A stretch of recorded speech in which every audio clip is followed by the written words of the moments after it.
ভাবুন তো, একটা কনসেপ্ট নিয়ে ৯৫% মানুষ ভুল ধারণা নিয়ে বেঁচে আছে। হ্যাঁ, ঠিকই শুনছেন। আমাদের সোর্স ম্যাটেরিয়ালে একটা খুব ইন্টারেস্টিং ডেটা পয়েন্ট আছে। দেখা যায় প্রায় ৯৫% মানুষ রিজিক বা আমাদের জীবন ধারণের জন্য দেওয়া নিয়ামতের মূল ধারণাটা পুরোপুরি ভুলভাবে ব্যাখ্যা করে। আর মজার ব্যাপার কি জানেন?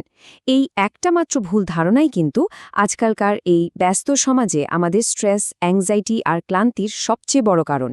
আজকের এই বিশ্লেষণে সবাইকে দারুণ উৎসাহের সাথে স্বাগত জানাচ্ছি। আজ আমরা মূলত আমাদের সোর্স মেটেরিয়ালগুলোর উপর ভিত্তি করে সম্পদের বাইরেও সাস্টেনেন্স বা রিজিকের আসল এবং সামগ্রিক অর্থটা আসলে কি সেটার একদম গভীরে ডুব দেব। বলতে পারেন এটা আমাদের দীর্ঘদিনের জমে থাকা কিছু ভুল ধারণাকে ভেঙে চুরে একটা নতুন এবং স্পিরিচুয়াল দিক থেকে খুব গ্রাউন্ডিং একটা দৃষ্টিভঙ্গি তৈরি করতে সাহায্য করবে। আচ্ছা, চলুন সরাসরি মূল বিষয়ে যাওয়া যাক।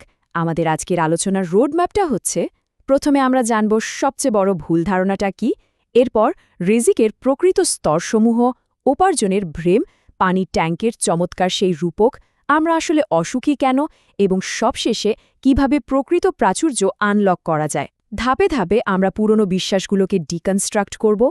শুরুতেই আসা যাক প্রথম ভাগে, সবচেয়ে বড় ভুল ধারণা। এই অংশে আমরা সেই মূল সংকটটা নিয়ে কথা বলবো, যেখান থেকে আসলে এই আধুনিক সময়ের ফিন্যান্সিয়াল অ্যাংজাইটি আর বার্নআউটের শুরু, যার মূলে আছে একটা খুব বেসিক ভুল বোঝাবুঝি।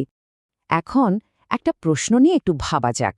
রিজিক বা সাস্টেইনেন্স বলতে কি আসলেই শুধু টাকা পয়সাকে বোঝায়? সমাজ আমাদের শেখায় ব্যাংক ব্যালেন্স, ধনদৌলত বা বাড়ি গাড়ি মানেই হলো প্রভিশন। কিন্তু একটু গভীরভাবে চিন্তা করলে বোঝা যায় জীবনের প্রাপ্তিকে কেবল অর্থের মাপকাঠিতে মেপে ফেলাটা কতটা মারাত্মক একটা ফাঁদ হতে পারে। সোর্স মেটেরিয়াল অনুযায়ী প্রকৃত অর্থে রিজিক হল আসলে নিয়ামাত বা ব্লেসিংস। জন্ম থেকে মৃত্যু পর্যন্ত প্রতিদিন আমরা যা কিছু ভোগ করি তার সবই এর অন্তর্ভুক্ত। এই যে আমরা শ্বাস নিচ্ছি, সকালে সূর্যের আলো গায়ে মাখছি, এমনকি রাতের বেলার ওই শান্তির ঘুম, এই পুরো ইকোসিস্টেমটাই কিন্তু রিজিক। শুধু আর্থিক প্রাচুর্যের চেয়ে এটা যে কত বিশাল একটা ব্যাপার তা ভাবলেই অবাক হতে হয়। আরবি রিজিক শব্দটার লিঙ্গুইস্টিক বা ভাষাগত গভীরতাটাও অসাধারণ। শব্দটার গঠন বিশ্লেষণ করলে দেখা যায় র দিয়ে বোঝানো হয় রেজাউল্লাহ, মানে স্রষ্টার সন্তুষ্টি। জ দিয়ে বোঝায় জ্যাদ, অর্থাৎ আমাদের নিজস্ব প্রচেষ্টা বা মেথড, আর ক দিয়ে বোঝায় কাদর, মানে তকদির বা ডিভাইন ডেস্টিনির ওপর ভরসা। মানুষের ইন্টেনশন, কাজের চেষ্টা আর ঐশী নির্ভরতার কি দারুণ একটা কম্বিনেশন, তাই না? এবার আমরা দ্বিতীয় অংশে যাব, যেখানে রিজিকের প্রকৃত স্তরসমূহ নিয়ে আলোচনা করা হয়েছে। এখন সবচেয়ে ইন্টারেস্টিং ব্যাপারটা হলো এই যে ব্লেসিংস বা আশীর্বাদগুলোরও কিন্তু সুনির্দিষ্ট ক্যাটাগরি বা টায়ার আছে। এই বিষয়টা সত্যিই চোখ খুলে দেওয়ার মতো। আমরা সারা জীবন টাকা পয়সাকেই সবচেয়ে বড় অর্জন মনে করি, অথচ সোর্স অনুযায়ী এটা হলো রিজিকের একদম সর্বনিম্ন স্তর। অন্যদিকে বিশ্বাস বা হেদায়েত হচ্ছে আবশ্যিক স্তর। সুস্বাস্থ্যকে বলা হয়েছে সর্বোচ্চ স্তর, কারণ শত কোটি টাকা ব্যাংকে পড়ে থাকলেও শরীর অসুস্থ থাকলে তার কোনো ভ্যালু নেই। আর একটা রাইচিয়াস বা নেককার পরিবার হলো রিজিকের সর্বোত্তম স্তর। কি অদ্ভুত সুন্দর একটা ব্যালেন্স! এখানে দৃশ্যমান আর অদৃশ্য ব্লেসিংসের পার্থক্যটাও বেশ চমৎকারভাবে দেখানো হয়েছে। যেমন ধরুন, দামি বিছানায় ঘুমাতে যাওয়াটা হলো দৃশ্যমান রিজিক, কিন্তু ঘুমানোর পর শরীরের ক্লান্তি দূর হয়ে যে আসল রেস্টটা পাওয়া যায় সেটা হলো অদৃশ্য রিজিক। যদি ক্লান্তি দূরই না হয়, তবে লাখ টাকার ওই আরামদায়ক বিছানাটা কিন্তু আক্ষরিক অর্থে কোনো কাজে আসছে না। কনসেপ্টটাকে একটা গাড়ির ইকোসিস্টেমের মেটাফর দিয়ে খুব সুন্দর করে বোঝানো যায়। একটা গাড়ি চলতে গেলে রাস্তা লাগে, ড্রাইভার লাগে, আর লাগে ফুয়েল বা জ্বালানি। এখানে আমাদের শরীর বা জীবনটাই হলো গাড়ি। টাকা পয়সা কেবল জ্বালানির কাজ করে, কিন্তু সুস্বাস্থ্য, পরিবার আর মানসিক শান্তি মিলে পুরো গাড়িটাকে সচল রাখে। এখন ভেবে দেখুন, শুধু জ্বালানি দিয়ে কি আস্ত একটা গাড়ি চালানো সম্ভব? মোটেও না। তৃতীয় অংশে আমরা কথা বলবো উপার্জনের বিভ্রম নিয়ে। হিউম্যান সাইকোলজির একটা খুব সাধারণ দিক হলো আমরা অনেক সময় একটু অহংকার করেই ভাবি যে আমরা বুঝি নিজেরাই নিজেদের সব সম্পদ স্বাধীনভাবে অর্জন করেছি। কিন্তু সোর্সগুলো বলছে এটা আসলে বড়সড় একটা ইলিউশন বা বিভ্রম। তো এখানকার ক্রুশিয়াল পয়েন্টটা হচ্ছে, একটা অফিসে মালিকের কাজ যেমন বেতন দেওয়া আর কর্মীর কাজ যেমন সেই বেতন পাওয়ার জন্য শ্রম দেওয়া, রিজিকের বেলাতেও বিষয়টা ঠিক একই রকম। আমরা কিন্তু নিজেরা সাস্টেইনেন্স তৈরি বা আর্ন করি না, বরং স্রষ্টা আমাদের জন্য আগে থেকেই যা অ্যালোকেট করে রেখেছেন, আমরা কেবল আমাদের চেষ্টার মাধ্যমে সেটা রিসিভ করি। এবার আসি চতুর্থ অংশে, পানির ট্যাঙ্কের রূপক। মানুষের চেষ্টা আর নির্ধারিত তাকদিরের মধ্যে যে একটা খুব ডেলিকেট ব্যালেন্স আছে, সেটা বোঝাতে সোর্স মেটেরিয়ালের দারুণ একটা মেটাফরের কথা বলা হয়েছে। জিনিসটা অনেকটা এরকম, ধরে নিন ছাদের ওপর একটা বড় পানির ট্যাঙ্ক আছে।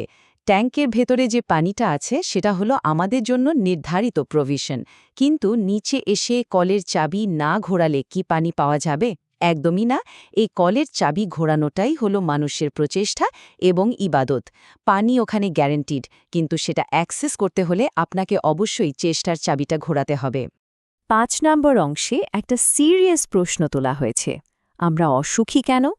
আমরা এমন এক যুগে বাস করছি যেখানে ম্যাটেরিয়াল জিনিসের তো কোনো অভাব নেই, কিন্তু তারপরও ভেতরে ভেতরে এক ধরনের স্পিরিচুয়াল শূন্যতা আর চরম হতাশা কাজ করে। এর পিছনের আসল কারণটা কি? এখানে একটা অসাধারণ স্টোরি আছে। এক রাজা তার এক অনুগত সেবককে ৯৯টা স্বর্ণমুদ্রা উপহার দিলেন, কিন্তু ওই সেবক সেই ৯৯টা মুদ্রার জন্য খুশি হওয়ার বদলে বাকি একটা মুদ্রা কেন সে পেল না, সেই স্ট্রেসে দিনরাত এক করে ফেলল। বুঝতেই পারছেন, তার জীবনের সব শান্তি ওই একটা মিসিং মুদ্রার চক্করে পড়ে পুরোপুরি হাওয়া হয়ে গেল। এই গল্পটার মরলটা খুবই পাওয়ারফুল। মানুষের এই যে অন্তহীন লোভ আর জীবনে যে জিনিসটা পাওয়া হয়নি সেটার প্রতি আক্ষেপ, এগুলোর কারণেই আমরা আমাদের প্রাপ্ত অসংখ্য ব্লেসিংসের কথা ভুলে যাই। এই মিসিং পিস বা না পাওয়া অংশের বিভ্রমটাই কিন্তু আমাদের আধুনিক মানসিক উদ্বেগের একেবারে রুট কজ বা প্রধান কারণ। আর এই পয়েন্টটাই কিন্তু জাগতিক এবং আধ্যাত্মিক সম্পদের মধ্যকার পার্থক্যটাকে ব্রিলিয়ান্টলি ইলাস্ট্রেট করছে। আধুনিক দুনিয়ায় এলন মাস্কের মতো বিলিয়নিয়ারদের বিলিয়ন বিলিয়ন ডলারকে সম্পদের চূড়ান্ত রূপ মনে করে, কিন্তু স্পিরিচুয়াল রিয়ালিটি হল ভোরে উঠে পড়া ফজরের 2 রাকাত সুন্নত নামাজ পৃথিবীর সমস্ত সম্পদের চেয়েও অনেক অনেক বেশি দামি। এবার এমন একটা ডেটা দিচ্ছি যা শুনলে সত্যি চমকে যেতে হয়। একজন মানুষ যদি ৬৫ বছর বাঁচে, তবে সে তার পুরো জীবনে প্রায় ২৫০ কোটি বা ২.৫ বিলিয়ন টাকার সমান অক্সিজেন কনজিউম করে। স্পিরিচুয়াল গ্র্যাটিটিউড বা কৃতজ্ঞতাকে যদি আমরা আধুনিক স্কেলে পরিমাপ করি, তাহলে পরিষ্কার বোঝা যায় যে কতটা বিশাল সম্পদের অধিকারী আমরা সবাই। সোর্স মেটেরিয়ালে বেশ কিছু ডিস্ট্রাকটিভ বা ধ্বংসাত্মক অভ্যাসের কথা মেনশন করা হয়েছে, যেগুলো আমাদের জীবনে প্রাচুর্য আসার পথ ব্লক করে দেয়। এর মধ্যে আছে অকৃতজ্ঞ হওয়া, স্মার্টফোনের আড়ালে গোপন পাপ করা, কাজের অজুহাতে নামাজে গাফিলতি করা এবং দিনের সবচেয়ে বরকতময় সময়টাতে অর্থাৎ সকালে ঘুমিয়ে থাকা। আমাদের নিজেদের ডেইলি হ্যাবিটগুলো নিয়ে একটু চিন্তা করার সময় এসেছে কিন্তু।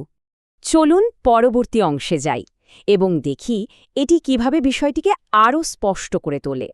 এই শেষ ভাগে আমরা দেখব কিভাবে ট্রু অ্যাবান্ডেন্স বা প্রকৃত প্রাচুর্য আনলক করা যায়। এখানে কিছু অ্যাকশনেবল সলিউশন আছে যা শান্তি আর বরকত নিশ্চিত করতে সাহায্য করবে। জীবনে ব্লেসিংস বা বারাকা মাল্টিপ্লাই করার জন্য কিছু স্পেসিফিক স্টেপসের কথা বলা হয়েছে। এর মধ্যে খুব গুরুত্বপূর্ণ হল নিজের অভাবের সময়েও নিয়মিত দান সৎকা করা। সোর্সগুলো মালয়েশিয়ার এক বিলিয়নিয়ারের গল্প দিয়ে প্রমাণ করেছে যে আয়ের একটা অংশ নিয়মিত চ্যারিটি বা দান করলে সম্পদ জাদুকরীভাবে বহুগুণ বেড়ে যায়। এর পাশাপাশি ক্ষমা প্রার্থনা, মা বাবার খেদমাত, কৃতজ্ঞতা প্রকাশ এবং দুরূদ পাঠ করা অত্যন্ত জরুরি। এখানে বিখ্যাত স্কলার ইমাম আহমদ ইবনে হাম্বলের একটা অসাধারণ ঘটনা আছে। একজন অতি সাধারণ রুটি বিক্রেতার সাথে তার পরিচয় হয়েছিল, যে কাজ করার সময় সারাক্ষণ ক্ষমা প্রার্থনা বা ইস্তেগফার পড়ত। ওই ব্যক্তি জানিয়েছিলেন যে এই কনস্ট্যান্ট ইস্তেগফারের কারণেই মিরাকলের মতো তার জীবনের প্রতিটা চাওয়া পূরণ হয়েছিল। এটা আক্ষরিক অর্থে সব বন্ধ দরজা খুলে দেওয়ার এক অমোঘ চাবি। আলোচনার একদম শেষ পর্যায়ে এসে একটা প্রভোকেটিভ প্রশ্ন দিয়ে শেষ করতে চাই। আমরা কি সারা জীবন শুধু হন্যে হয়ে দুনিয়াবী সম্পদের পেছনেই ছুটব, নাকি স্পিরিচুয়াল প্রাচুর্য আর এমন এক জীবন গড়ে তুলব যেখানে কল্যাণ আর বরকত নিজেরাই আমাদের পেছনে ছুটবে? আমাদের দৃষ্টিভঙ্গি বদলানোর সময় কি এখনো আসেনি?